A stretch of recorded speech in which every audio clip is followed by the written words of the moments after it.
Guys and gals, on here today, and we're going to be talking about my favorite series, Metroid. But not just any Metroid, Metroid Dread. I have been working on this hard, trying to organize my thoughts, get everything in place, and even tried to record the audio for this 4 times before I realized that my microphone had reset to default. So, it's been 19 years since the last new entry in the 2D Metroid series. I can't tell y'all how excited I am for this game. As you can see, I'm a huge fan of the Metroid series. I've got my Super Metroid shirt on right here on my fridge right next to my guitar. There is an absolutely wonderful piece of art from Metroid Samus Returns right back here on the top of the shelf. Actually, let's see if I can pan this up just a little bit so y'all can see it. Yeah, right there is my wonderful arm cannon that I got from GameStop. And I'm completely ecstatic about this game. Like, it looks amazing. All the stuff they're doing with it, and it being a direct continuation to Fusion is tugging at my heartstrings. So, with that said, there's one thing I want to point out before we actually get into this video. And, well, actually 2 things, to be honest. The first being the order of what we're going to be going through. For the beginning, we will start out by doing a quick little recap of the story from Fusion into this game and what's going on at the beginning of this game. Then we'll move into the explicitly confirmed and talked about abilities and mechanics in the videos of the Treehouse, the Dread reports, the development history video, and the reveal trailer. From there, we will move on into the semi-confirmed / shown abilities and mechanics that appear in the videos as well, that they didn't necessarily draw attention to or speak about, but are nice little things that if you're a Metroid fan, you will notice right off the get-go. And then from there, we'll move to semi-speculation and full speculation stuff, where it's things that are shown, but weren't shown, if that makes a lot of sense. Like, they're hinted towards via different things on the map, stuff like that. And then we'll move into new and returning info / themes and environments of the world and map. So this will cover a very broad spectrum of stuff from previous games. And to finish it all off, we'll go into the bonus content, which will be like different references I noticed or things that are just minor details in in all the videos. And they're just awesome little things that can be a reference to a previous Metroid game or another Nintendo IP or just general stuff like that. And with that said, if you have not played any of the Metroids, or even if you have played some of them, or you're a huge fan of Metroid like me and have played all of them up until this point, there are going to be spoilers in this video, starting right off the get-go in the story section. So, with that said, let's go ahead and get into everything we know about the story at the moment. Alright, so Metroid Dread is the direct continuation of Metroid Fusion, taking place on the planet ZDR after the Galactic Federation received a mysterious video of the X-Parasite still being alive from an unknown source. Upon seeing it, they dispatch 7 extraplanetary multiform mobile identifiers, or Emmi for short, to planet ZDR to investigate, and soon after arriving on ZDR, the whole unit mysteriously vanished. This is where Samus comes in, the only person immune to the X-Parasite, and goes to investigate. Now, if you don't know the story of Fusion, basically this will be a real quick recap of it. Samus goes to planet SR-388 to take an investigate, where, again, the Galactic Federation lost, communication with one of their set of troops. Sucks to be the Galactic Federation. But she gets down there, finds one of the X-Parasites, and it infects her suit. Upon leaving the planet, with a BSL station nearby, her ship crashes because she went unconscious. She gets jettisoned from the ship before it crashes, and they pick her up and save her. When they save her, they give her a vaccine made of Metroid DNA. And and remove all the parts of the suit that were infected and put it on a different part of the ship. Well, the X parasite mimic whatever they attach themselves to. So, what do you know? The X parasite you'd take and mimic Samus at full power. And from that point on, you have the SAX to deal with, which is a relentless, evil version of Samus that hunts you down for the entire game. Well, all this extra stuff happens in between. You fight all these bosses and things like that, and you eventually defeat the X parasite, crash the BSL station into the planet, and escape. And that's where Metroid Dread comes in. So with that said, I've pretty well paraphrased everything from the Dread Volume Report 1 and the first part of that, and the second part is just kind of a general overcap of Fusion, my favorite game in the Metroid series. Now, with that said, let's go ahead and get into everything that's been confirmed for Dread by Nintendo, either in the Dread reports, the tree houses, the reveal trailer, or the development history videos. Starting with two things returning from Samus Returns. The first being the melee counter and the second being free aim. The melee counter is a mechanic that allows you to strike an enemy in their weak spot to stun them and follow it up with a strong attack, generally defeating weaker enemies, and even sees an upgrade in this game known as the dash melee, which allows you to do this while running. And it can also be used right at a ledge or right before a ledge to come off the ledge and still connect with foes mid-air.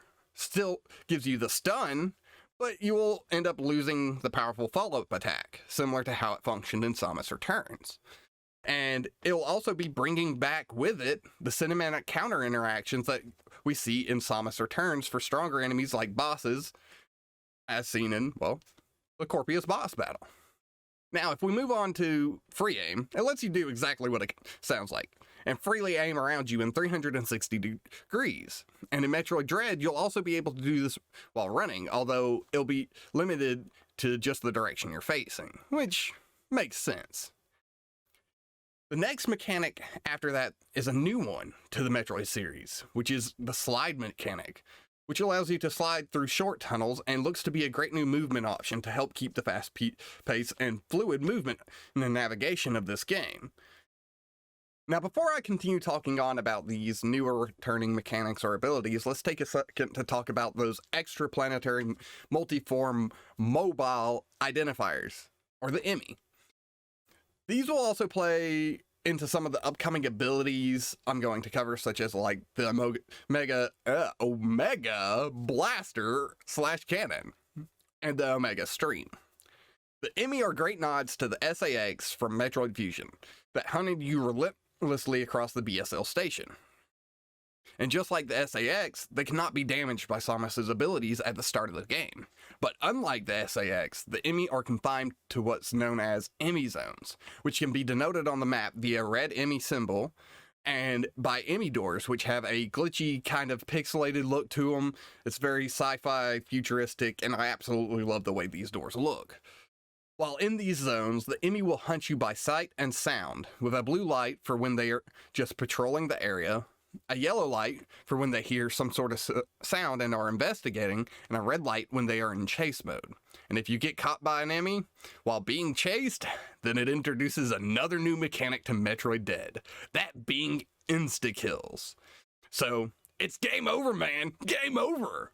Or, well, that's what I'd like to say, but if you're fast enough, you can counter the Emmi to escape, although this seems to be incredibly hard. How hard, do you say? Well, it's just 5 frames that you get to pull off this counter and escape. So you better be memorizing the timing of it like you're playing your favorite song in a rhythm game. And full credit to my fellow Metroid Dread head and buddy doeboy on this piece of information, because I never even realized it. I didn't even think to check how long you had to actually get this.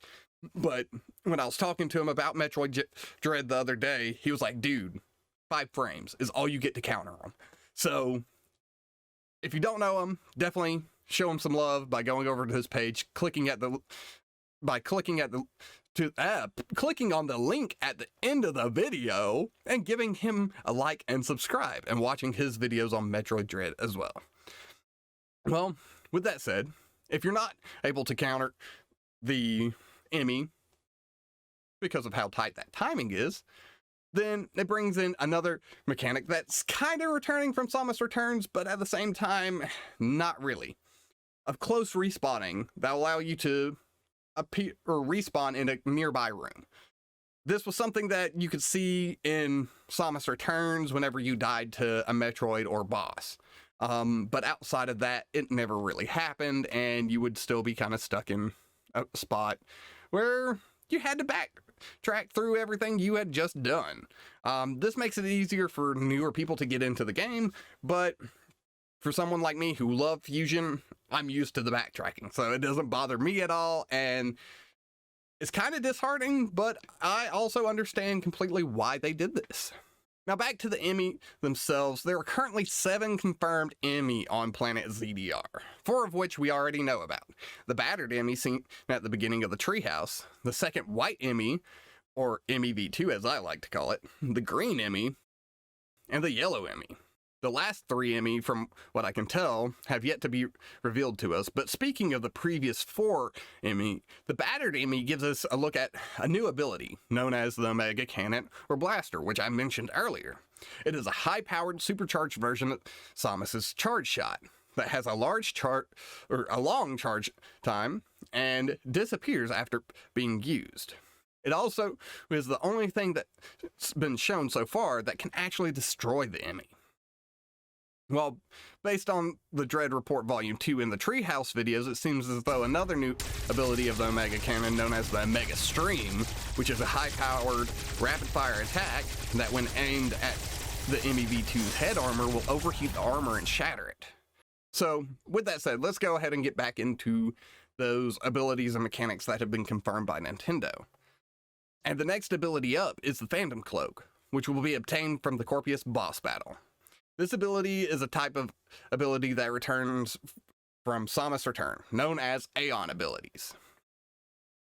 It'll give you invisibility, not invincibility, for a brief extent, which allows you to hide from the Emmi so long as they don't bump into you. And on top of that, while you're cloaked, it will drain your Aeon energy slowly while standing still. And it will drain faster when you're moving. And if your gauge runs out completely while you're using it, it'll start draining your health down to a certain point before deactivating. This gauge can also be refueled by moving around while not using the Aeon abilities, which is a nice quality of life improvement from being only able to refill it by killing enemies or finding Aeon refill stations in Samus Returns. The next ability that I want to go over is a new ability to Metroid Dread, the Spider Magnet, which allows you to cling and move around on these shiny blue walls, similar to how the Spider Ball functioned in previous iterations of the Prime games like Prime 2. One other thing I'd like to mention about it is it kind of reminds me of the old school Wolverine game on the SNES that allowed you to do the same, and even had kind of the same, like, ceiling hanging movement to it. I mean, animation? Yeah, animation's the word I'm looking for. But besides that, let's get back to where we were at. The other 2 abilities I want to mention are abilities that are staples of this series right here, you know, Metroid. And that's the Charge Shot, which is shown in the treehouse, and basically for anybody who hasn't played a Metroid game and doesn't know what it do, it allows you to charge Samus's normal beam and upgraded beams to do more damage with one large blast.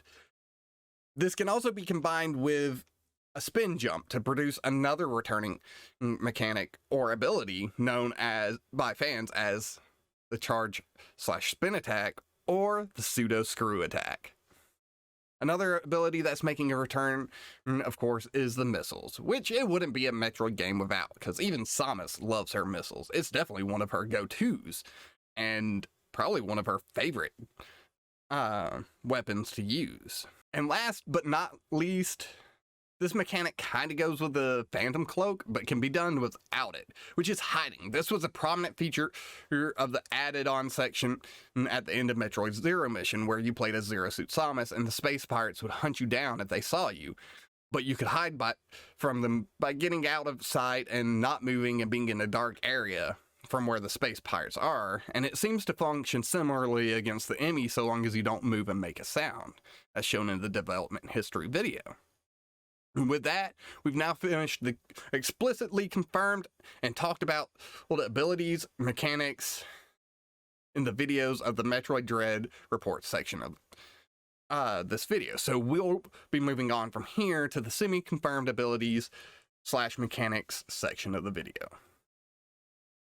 Alright, now getting into this next section, the first few things are going to be kind of common knowledge for, well, really common knowledge for even slightly seasoned Metroid players. So bear with me on this first little bit, and let's get it started with a fan favorite that almost every Metroid game has, and that is the wall jump. This mechanic is pretty self-explanatory, but it allows you to jump up a wall by pressing the opposite direction followed by the jump button.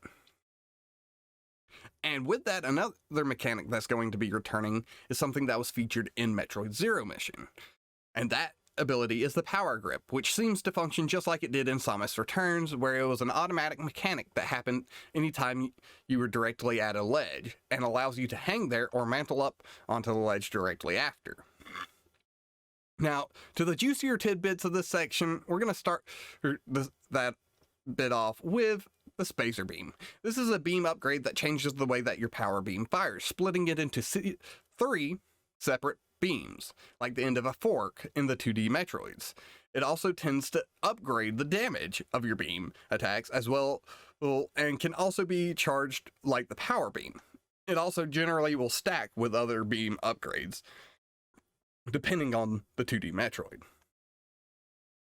Following the spacer is the morph ball form, or mode, which allows Samus to turn herself into a ball to fit through long, tight spaces that she won't be able to go through with the slide mechanic, although it hasn't been shown with any of its typical upgrades such as morph ball bombs or the spider ball, which I mentioned earlier. Now, that's all I have for the semi-confirmed section, but, and that's a big but, we're not quite done here. So we'll be moving on to the semi-speculation section for these next abilities and mechanics.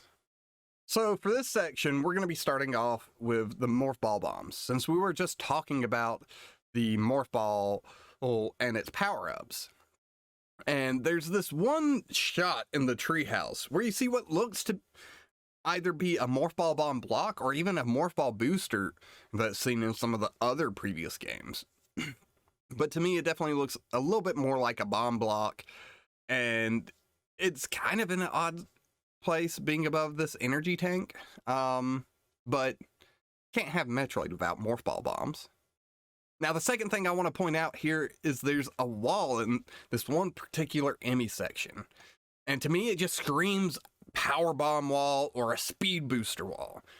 And based off of its location, unless you're coming from outside the room from the top left corner, I say it's probably a good chance that it's a power bomb wall, which of course is another mainstay of the Metroid series for abilities you can obtain.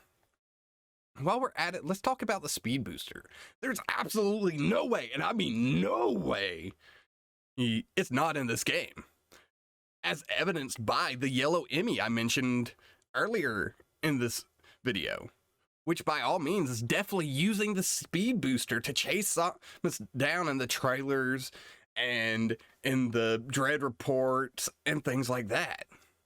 And speaking of that yellow Emmi, remember when I said I wanted to talk about something else for the Emmi V2 and the green Emmi?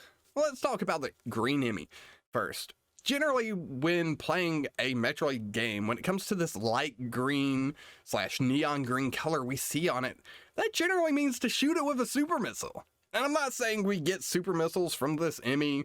Most likely, I think we'll get the morph ball form from this Emmi, since it can chase us through small areas, as mentioned during the treehouse. But I do think we'll have to use super missiles to weaken it enough to get down with them and Mega Cannon in order to actually break the armor. And if you look closely during certain sections of the treehouse, you can also see green shielded doors.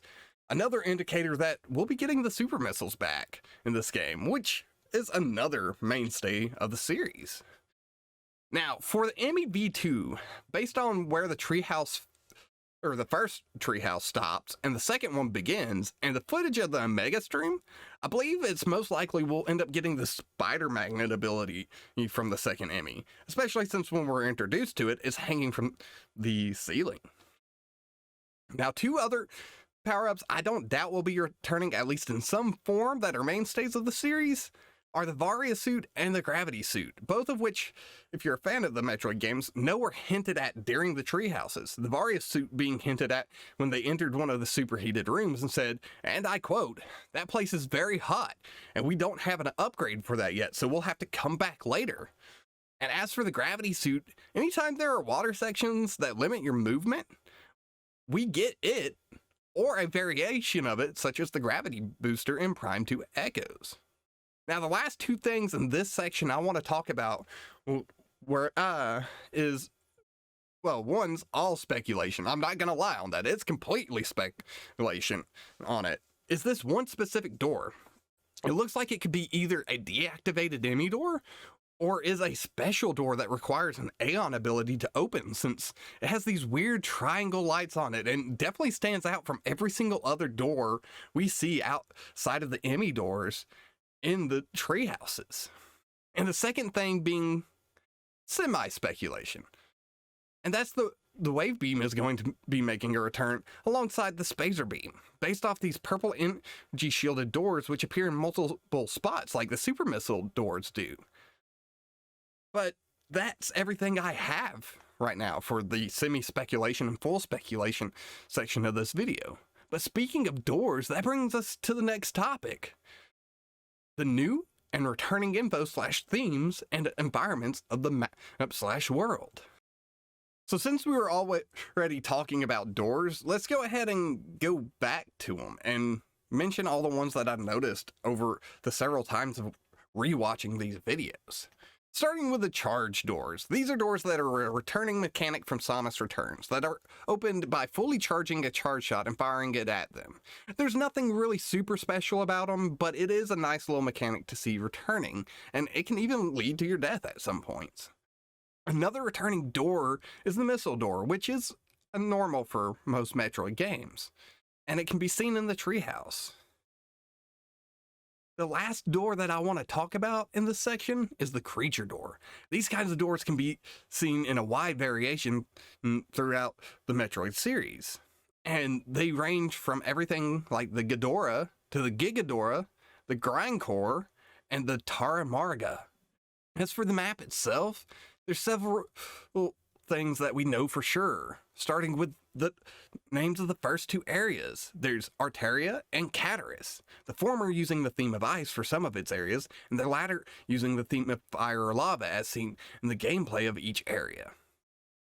Now, a little bit of speculation on my part, but it also seems there's one area that was shown, although very briefly, that echoes another theme of an area from Fusion, that being the Nocturnal sector, even though, like I said, it's shown very briefly, and it really excites me because it's at the end of both the trailer and the development history video.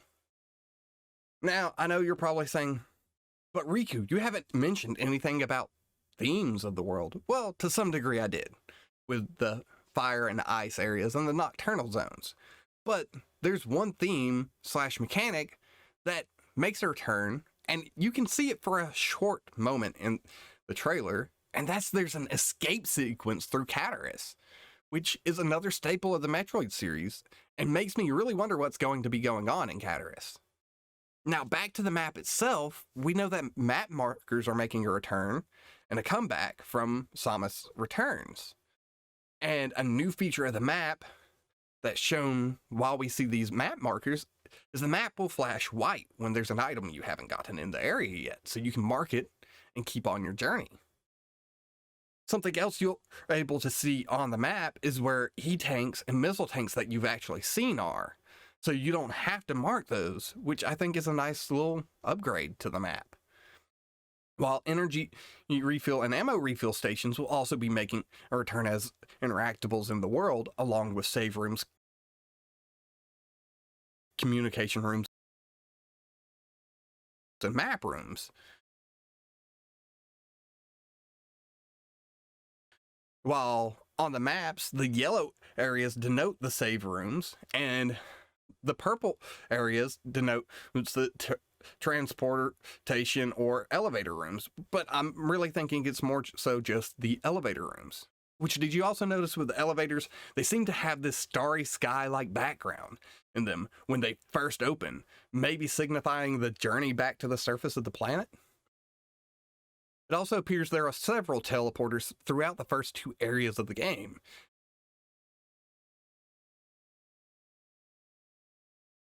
And your item percentage will be at the top of the map, and you can switch between the global and local maps like you could in Samus Returns. And map rooms only reveal the silhouette of sections of the map, similar to how it was in parts of Metroid Zero Mission, instead of fully revealing it, and also function as save rooms, which I think is a huge upgrade for new players of the series.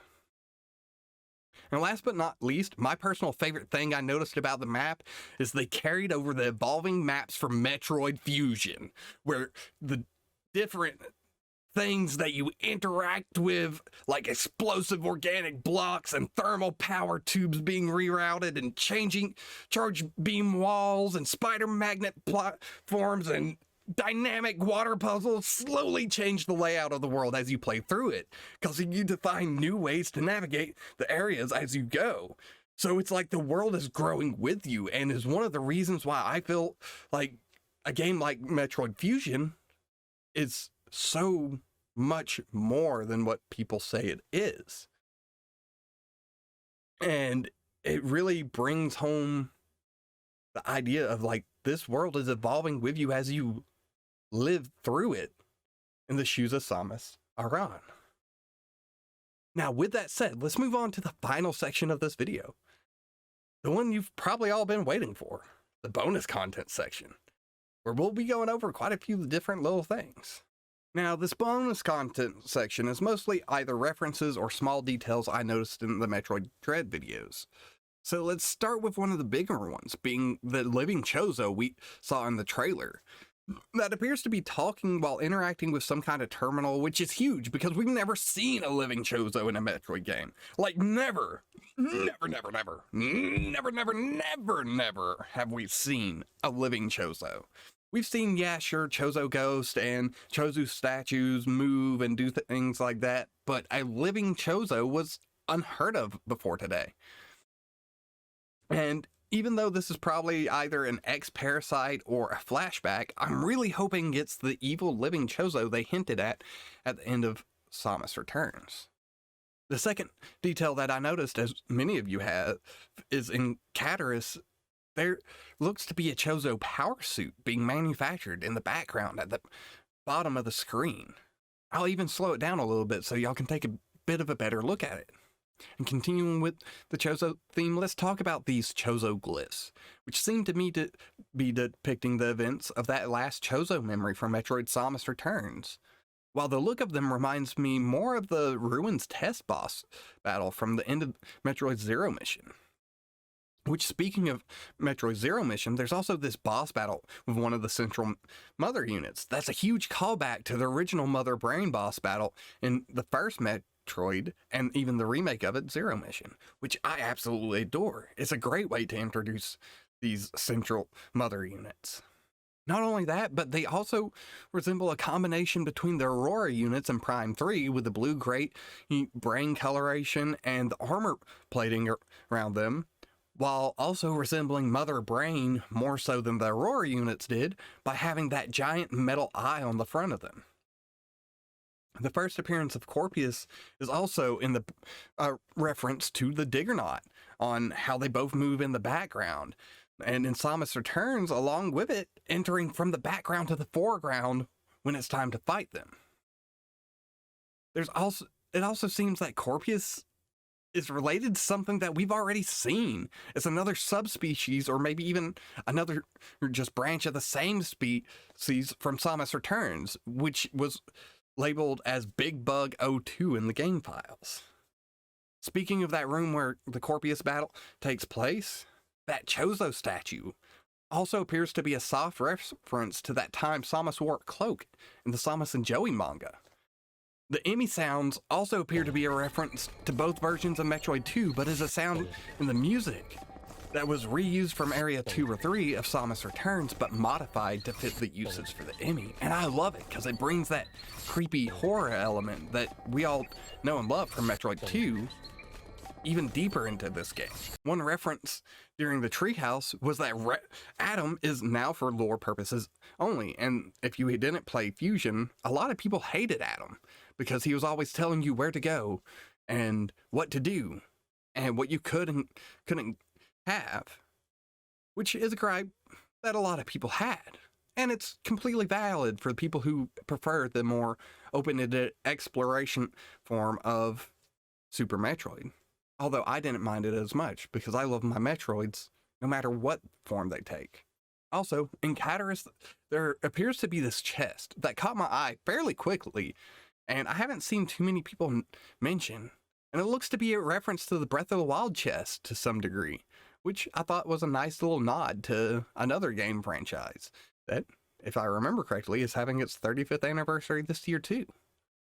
Another creature in the Direct that's directly named by one of the hosts, but it's really hard to hear, is this little floating robot that they call an auto tool.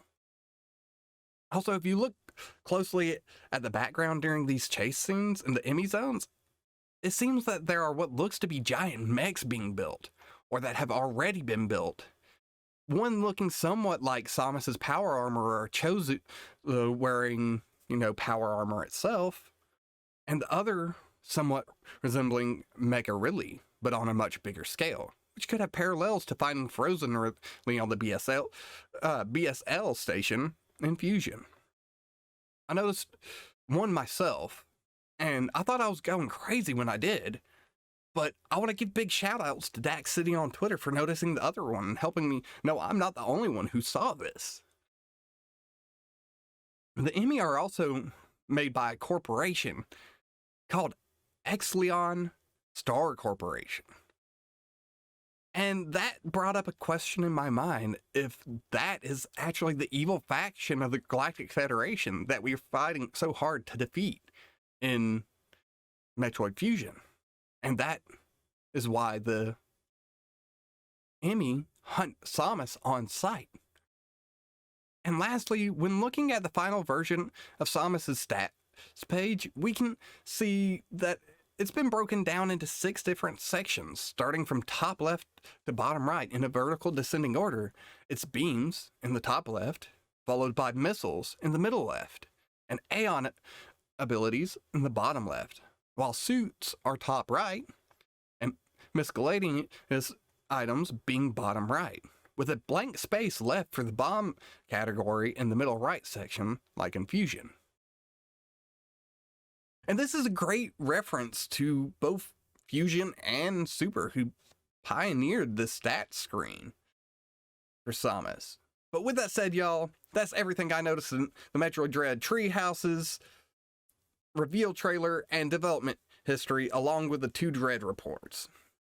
If you like this video, then dash melee that like button, charge shot that subscribe button, and comment down below if there's anything you saw that you liked, you agreed with, you didn't notice, perhaps, or even something I might not have noticed.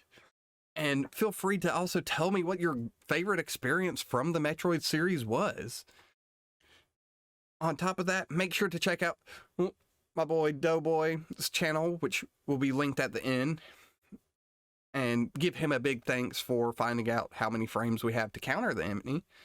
And until then, see you next time, bounty hunters. Now, the next 2 abilities I'm gonna bring up are abilities that are known by all good Metroid fans and are staples of the series. Phone. Phone. Phone. Phone.